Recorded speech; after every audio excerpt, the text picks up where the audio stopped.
The heptologists have had a good day, and so I've got some footage of that, and I'll show you that.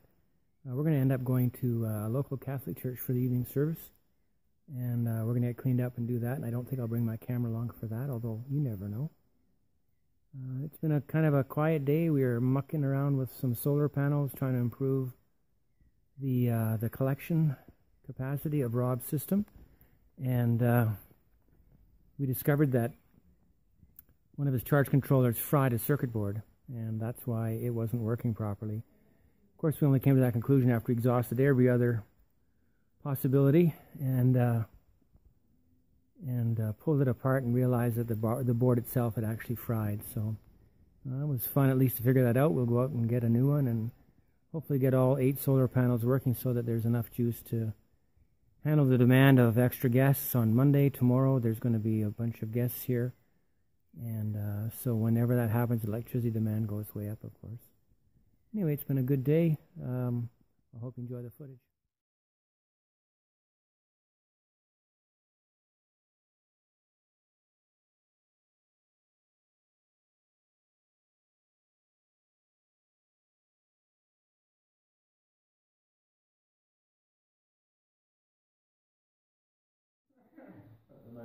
So we found some lizards last night that are very difficult to identify. So we're just trying to work out what they are. You correct? On the back of the head? Yeah. That's quite distinctive. Does that one have yellow around its eyes? It does have yellow around its eyes. That's completely different to the other one, isn't it? And there's the dewlap. That looks like a Covenansis dewlap, isn't it?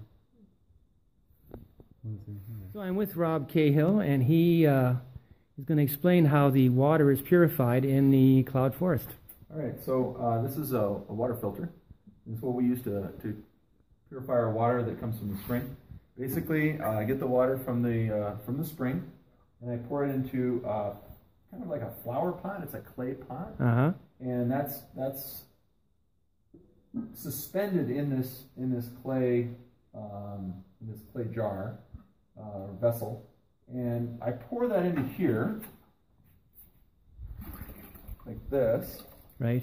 And then I fill that, and then the water seeps through the clay flower pot shaped filter down into the base, and this is the reservoir that stores the clear water. The water passes through clay, through a fiber mesh, and through charcoal, and then clay again. And the charcoal kills the bacteria, and the fiber mesh and the clay sift out all the particulate matter. And what you have at the end is you have a bacteria-free, particulate-free water. And you've had no safety issues or complaints? None. We've been drinking filtered water for 15 years, 14 and a half years, and we've been doing great. Excellent. Well, thanks for explaining that. Okay, wash. Yeah. Gracias. Nice. So Rob and Tara have decided to take a Sunday afternoon hike. This is on their property. Beautiful, lush forest and their very own cave. How about that?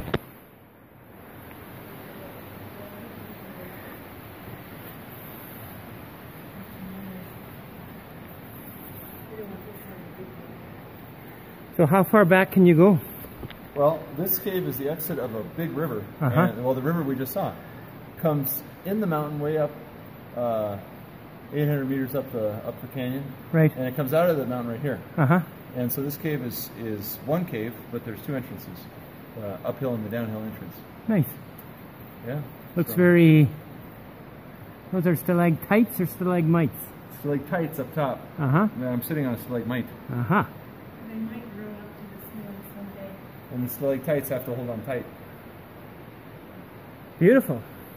This is a fire pit from the Maya priests that came to the ceremony here. So this would have been a ceremonial site? Yeah, it was last weekend. This is what their tamale leaves are still there from last weekend. So this is the place I'm going to take with us where they had their ceremony. So this is their cooking fire, and down here is the altar. There's an altar down here.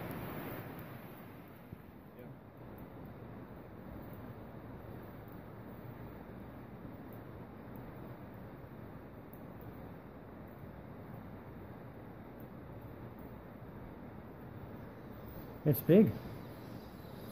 Beautiful. Holy cow, that's awesome. How cool It's a mini dragon.